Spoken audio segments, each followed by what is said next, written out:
Hello everyone, this is Khaldun from Kanen Coffee. Today we're going to test this beautiful rocket espresso machine. After it comes to me with burn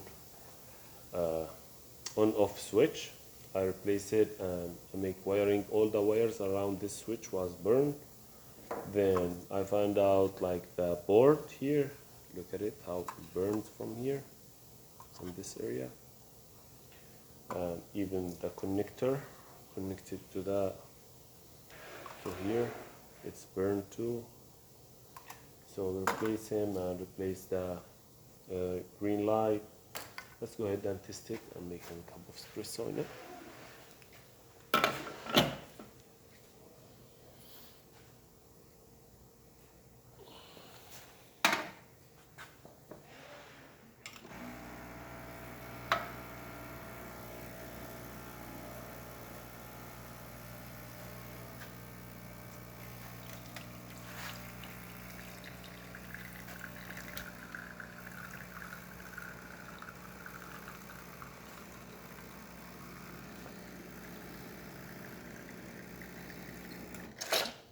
That's really nice shot. Here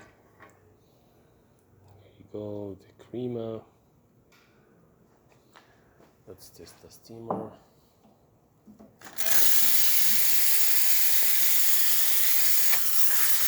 That works great.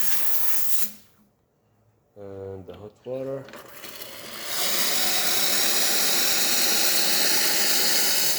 Works great too. And it's filling up water installed, so all the functions works great. Thank you for watching.